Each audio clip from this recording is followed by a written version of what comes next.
So in this video we're going to go through an example of calculating the covariance and correlation for a set of data. So data was collected for a sample of 1,000 pregnancies, and you can download that data at this file here. So we're asked to find the covariance and correlation coefficient, and we're specifically looking at the variables of gestation time and birth weight. We need to comment then on the direction and strength of the association between these variables, which we should be able to get once we've calculated these two values here. So a couple of things to point out. First thing is that we're told that this is sample data. So when we go to calculate covariance and correlation coefficient, we need to make sure that we're using the sample version of those equations. So let's quickly make note of those. So if we start with the covariance, the equation, which you can go to the recap video if you want to have a bit more look at, is equal to this. So it's sum of x minus x bar, y minus y bar, all over n take 1. And if we do the same thing for the correlation coefficient, again we're looking for the sample coefficient. We're looking for the sample version of this. So the symbol that's used is R, and that's equal to the covariance divided by the standard deviations x and y. So just for simplicity here, let's say for our case gestation time is going to be our variable x, and birth weight is going to be y when we go to use these equations. Alright, so we're going to start with the covariance. So I'm going to flick over to our Excel spreadsheet, and we're going to go through and calculate this. First we'll do it manually, and then we'll do it using the function. So the two variables that we're interested in were the gestation time, we just highlighted a different color for now, and also the birth weight, which is this column here. Alright, so we're looking to see what kind of correlation and what kind of relationship in terms of direction we have between those two variables. Alright, so if we're going to apply our covariance equation, alright, the first thing that we need to do if we're going to do this manually is we need to figure out x minus the mean of x and y minus the mean of y for each of our observations. So that's the pairs of x and y. So if we jump back over, I might firstly find the mean of each of ours. So let's call it mean of x, Alright, and remember that if we want to use our functions, we start with equals, and then we can type in, in Excel, the mean is known as average, and then we just need to highlight the cells that we want it to take the average of. So we're calling gestation days our x, so we want the mean of this column. So we just need to go through and highlight all of the values, hit enter, and here we go, we've got a mean of 277 for that variable. And y, we're calling birth weight, so again, equals, and then our function name is average, and we just need to highlight all the values that we want it to take the average of down to here. Remember, if you hold shift, it will highlight everything in between. Alright, so the mean of y is apparently 3,540. So now we should be able to figure out x minus x bar, which is this one here, and y minus y bar multiplied together for every single combination of gestation days and birth weights. So let's do that here. Oops. Alright, so bracket, so we want our observation minus mean of x times, we want our observation minus the mean of y. Okay, so this is just for this first set, and if we hit enter, it's going to calculate it for us. Now, you can go through and do this line here for every single combination, however that's going to take a while. So rather than going through that process, remember that you can click on the corner of your box here and drag it down, and it's going to copy the formula. Now, there's only one catch, is that it's not going to quite copy exactly what we want, because each time we move down, we want to change the observation, so the x and the y value.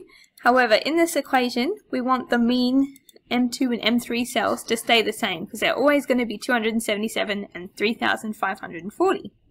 So to get around that, and make sure that when we go to the next line, it doesn't take these to the next cell, and it will keep doing that all the way down, as you can see, keeps on shifting those. We don't want that. So what we can do is if we go into this equation and we click on the ones that we don't want, you can either put $signs in front of the M and the 2, or if you hit F4, on your keyboard, it will do it for you. We want to do it for this one as well. Hit F4, enter. Alright, and what that's telling Excel to do is to not change either the M or the 2 when we drag this formula down. Same with this one here. M and 3 should stay the same. So let's try that. If we again drag down like we did before, the numbers are going to change. That's because this time it's going to pick up the observations of X and Y, which is what we wanted, but it's fixed onto the mean of X and the mean of Y, which is again what we wanted. Okay, and you should see that pattern all the way through now. Okay, so we don't just want to do it for the first 7 observations, we want to do this for everything.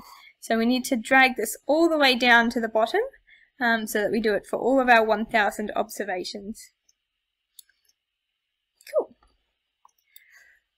Alright, so at the moment what we've done is just multiplied them together. Remember that in the equation it was asking us for the sum of this stuff. So if we want to do that, okay, let's call this the numerator, which is going to be the sum, which is just the top line of the equation. So equals, and then if you want to add everything up, you can use the sum function. Again, you just need to highlight everything that you want added together, which is that. So that's going to be the numerator of our equation here. The denominator needs to be n minus 1, remembering that n is the number of observations. So if we have 1000 observations, the denominator, alright, is equal to n minus 1, so it's going to be equal to 1000 minus 1, so 999. So finally, if we want the covariance, it was equal to this value divided by this value, and we hit enter, and we get 1725, and it's a positive value. So we'll get back to that in a moment. Now I just want to show you that this is kind of the long-handed way in order to get your covariance out. There's an easier way, and that's just to use one of Excel's built-in functions. So if we hit equals, and then it's called covariance, the name of the function, and then we've got .p and .s. So p is telling you that it's going to use the population version of the equation, and S is telling you it's going to use the sample version of the equation. So we have sample data and we've done the sample calculation here. So that's the one we want to pick. And then all we have to do is it's got array 1, array 2, is just pick the 2 lists of figures that you want to calculate the covariance of. So our first array, or our X set, was the gestation days. So again, we just need to highlight all of those numbers, and then it's telling us comma, and then pick the second set. So that's going to be, I think it was this last column here, pick all of them. Okay, so now we've got the covariance of a sample set of data is equal to X comma Y, close the bracket, and it should return us the same value as what we got doing it the manual way. So this is a heck of a lot easier. So that's going to be our answer. And I might round it because probably don't want it to so many decimal places. So if I right click and click Format Cell, I want it to be a number rounded to 0 decimals. So that would be the answer that I'd probably put into my assignment, 1725. So let's swap over. So here, the covariance we've calculated, 1725. Alright, we'll get back at the end and comment on the direction and strength. So now we just need to go and calculate the correlation coefficient. Okay, so that's going to be equal to the covariance that we've just calculated, so 1725, divided by the standard deviation of each of our variables. So again, jumping back, let's do it manually and then we'll double check it with the equation, or the function, sorry, within Excel. So if we want the standard deviation of X, okay, equals, So these are our options. So stdev.p is for a population, stdev.s is for a sample. So that's what we want because we have sample data, and we're using gestation days as our x values. So let's highlight all of them. And we end up with the standard deviation of 11.9.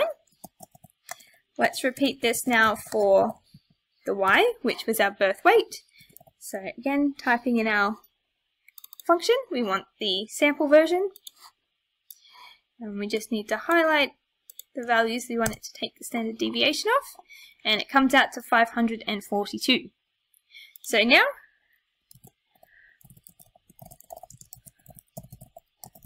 we want the correlation coefficient, and we know it was equal to the covariance, doesn't matter which one we pick, just pick this one, divided by the two standard deviations multiplied by each other. So I'm going to put it in a bracket, this times this, so that they're both on the bottom line. We hit equals, and it comes to 0.266 for our correlation coefficient. So let's just double check now that if we do it using the Excel formula, that we get the same result. So equals, and the equation is correl that we need to use. That's our correlation coefficient in Excel. Now you'll notice that it doesn't ask you for whether it's sample or population data for this one. That's because really fundamentally the calculations are exactly the same. All that differs between them is the symbols that we use as to whether it's a sample set of data or a population set of data. Alright, so again, it's the same kind of thing. We need array 1 and array 2 to be our x and our y variables. So let's go through and highlight. This is x, comma, this is y,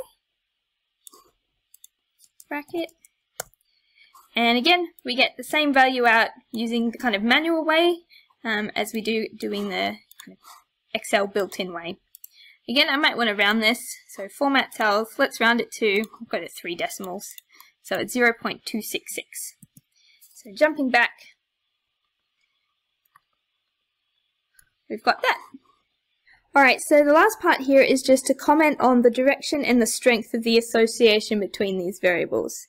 So the direction part comes from the covariance, and all we need to decide is whether, if this value is positive or negative, we have positive association or negative association. So I would say that here, this is a positive value, so we've got positive covariance, and that means that we have positive association. Okay, so that means that as one variable goes up, the other variable goes up.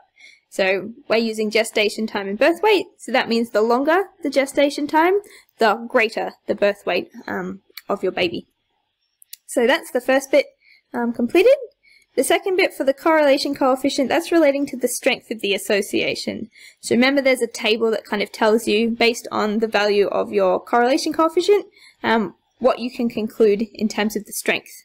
So one of the rules was that if you have a correlation coefficient of less than 0.3, which is what we have here, so I'm going to write that in, less than 0.3, that means that you've got weak association.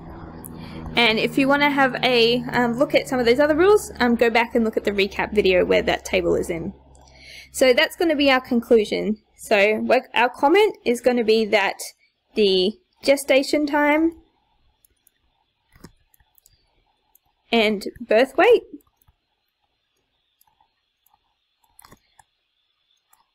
are positively and weakly associated. Oop. And that would be my answer. So I just want to quickly show you how you could kind of check that with Excel using a scatter plot. So if we jump back over to our page, what I want to do is plot a scatter plot of my two variables against each other. So I can do that by, the easiest way is highlighting the column of my two sets of data, so gestation and birth weight. And if you go into insert, one of the options here should be scatterplot, and I'll just pick one of them, this one here. So what this is telling me is that all the little dots is one observation point. So there's a dot that's going to be at 284 gestation days, and 2,874 grams for the birth weight. In this one, the bottom x-axis here is going to be gestation days, the y-axis is birth weight. I won't go to the effort of making this look pretty since all we're doing is trying to check. So what we want to see is kind of the trend. So if I plot on this a trend line, which I can do through add chart element, trend line, and remember we're looking at a linear relationship, so click that one. Now unfortunately the default color is blue for it, so let's change it over to be something else so we can actually kind of see it. So I'll click red, for example. Alright, so now it's telling us that that is the line of best fit, or the trend line, for our data. So you can notice that it's going upwards, which is good because remember the direction we decided was positive from the covariance value being positive. So that meant that as one variable went up, the other variable went up. And in terms of the correlation coefficient, so how strongly these were related to each other, we got quite weak, all right? This is quite a small number. Remember, 1 is the biggest or the strongest relationship, 0 is the weakest. So this is pretty weak. It's closer to 0 than it is to 1. And you can see that all the values, or observations, I should say, are quite scattered away from that line of best fit. If we were going to get a higher correlation coefficient, we would expect our observations to be much closer to this line of best fit the whole way along. So I think that kind of verifies our answer of positive association and weak association. So that's all there is for this video, and I'll see you in another one.